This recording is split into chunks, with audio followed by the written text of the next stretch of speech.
Assalamualaikum warahmatullahi wabarakatuh. Materi kita hari ini adalah tentang membahas tentang penyebaran Islam, di mana peran Wali Sanga dalam menyebarkan Islam di Indonesia. Wali Sanga merupakan simbol perintis jalan bagi penyebaran Islam di Indonesia, khususnya Pulau Jawa. Mereka tidak hidup secara bersamaan, namun satu sama lain memiliki keterkaitan yang erat, baik dalam ikatan darah maupun hubungan guru dan murid. Wali Songo mempunyai arti wali yang 9, menandakan jumlah wali yang ada 9. Nah, kata Songo itu berasal dari kata sana, yang dalam bahasa Arab berarti mulia. Pendapat lainnya juga menyebutkan kata sono atau sana berasal dari bahasa Jawa yang artinya adalah tempat. Nama-nama Wali Songo yang ada 9 itu pertama Sunan Grisik, Sunan Ampel, Sunan Bonang, Sunan Giri, Sunan Derajat, Sunan Kalijaga, Sunan Kudus, Sunan Muria, Sunan Gunung Jati. Wali Songo dikenal sebagai penyebar agama Islam di tanah Jawa pada abad ke-15 dan 16. Mereka tinggal di wilayah penting pantai utara Pulau Jawa, yaitu Surabaya, Grisik, Lamongan di Jawa Timur, Demak, Kudus, Muria di Jawa Tengah. Era Wali Songo adalah era budaya Nusantara untuk digantikan dengan kebudayaan Islam. Anak-anak ibu, sekarang kita akan perkenalkan satu persatu tentang profil dari Wali Songo.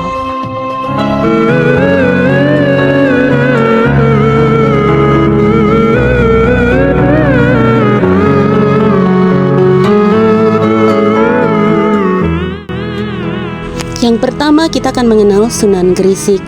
Sunan Grisik nama lainnya adalah Maulana Malik Ibrahim. Dia lahir di Samarkand, Asia Tengah awal abad 14. Pada tahun 1392 Masehi, Sunan Grisik hijrah ke Pulau Jawa. Daerah tujuan utamanya adalah Desa Sembalo yang saat itu masih milik Kerajaan Majapahit. Tahun 1419 Masehi, Sunan Grisik wafat dan makamnya berada di Kampung Gapura, Grisik, Jawa Timur. Berikutnya yaitu Sunan Ampel. Nah, Sunan Ampel adalah putra tertua Sunan Grisik. Lahir di Campa pada tahun 1401 Masehi. Sunan Ampel masuk Jawa pada tahun 1443 Masehi. Turut berperan atas lahirnya Kerajaan Kesultanan Demak. Di Ampel Denta, ia membangun pondok pesantren. Pada abad 15 itu menjadi sentral pendidikan yang sangat berpengaruh di wilayah Nusantara dan mancanegara.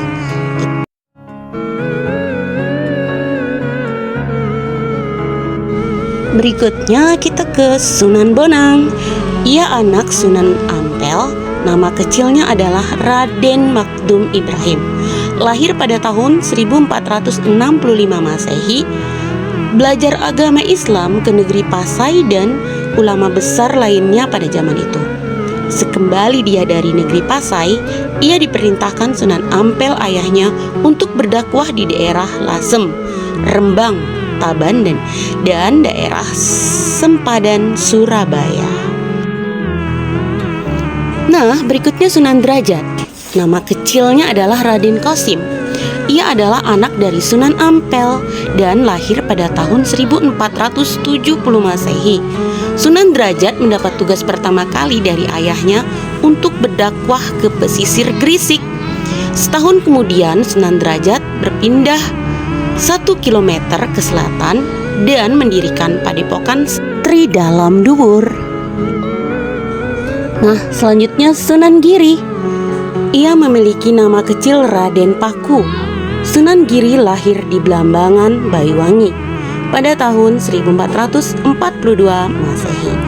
Sunan Giri kecil dia menuntut ilmu di pesantren Sunan Ampel nih.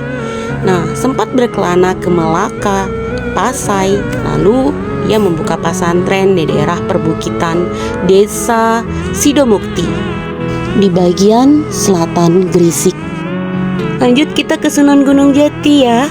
Nah, namanya Syarif Hidayatullah. Lahir sekitar tahun 1448 Masehi. Dia mendirikan Kesultanan Cirebon atau Kesultanan Pangkuwati. Dalam berdakwah, ia mendekati rakyat dengan membangun infrastruktur berupa jalan-jalan yang menghubungkan antar wilayah.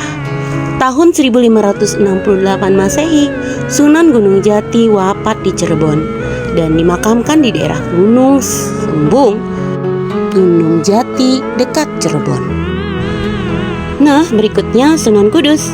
Nama kecilnya adalah Japar Shadiq. Sunan Kudus banyak berguru pada Sunan Kalijaga. Cara berdakwahnya sangat toleran pada budaya setempat. Caranya adalah dengan memanfaatkan simbol Hindu-Buddha. Hal itu terlihat dari arsitektur Masjid Kudus. Selanjutnya kita belajar Sunan Kalijaga nih. Dia lahir sekitar tahun 1450 Masehi. Nama kecil Sunan Kalijaga adalah Raden Said. Ia ikut merancang pembangunan Masjid Agung Cirebon dan Masjid Agung Demak. Nah, yang menjadikan tiang utama masjid adalah kreasi Sunan Kalijaga. Dalam dakwah, ia punya pada yang sama dengan Sultan Bonang, yaitu melalui seni. Sunan Kalijaga dimakamkan di Kadilangu Selatan, Demak. Nah, yang terakhir adalah Sunan Muria. Ia putra Dewi Saroh dengan Sunan Kalijaga. Nama kecilnya adalah Raden Prawoto. Gayanya berdakwah banyak mengambil cara ayahnya. Sunan Muria berdakwah di Jepara, Tayo, Juwana, hingga sekitar Kudus dan Pati. Salah satu hasil dakwahnya lewat seni adalah lagu Sinim dan Kinanti. Ada yang tahu nggak lagunya? Nah, kali ini Ibu ingin memutarkan salah satu cara kita untuk bisa menghafal nama-nama Wali Songo ya. Lewat video ini, mari kita bernyanyi bersama. Sunan Gresik Maulana Malik Ibrahim, Sunan Ampel Raden Rahmat, Sunan Giri Muhammad Ainul Yakin, Sunan Bonang Maulana Madum, Sunan Derajat Raden Kosim, Sunan Kalijogo Raden Said, Sunan Muria Raden Umar, Sunan Kudus Jafar Shadiq, Sunan Gunung Jati Syarif Hidayatullah.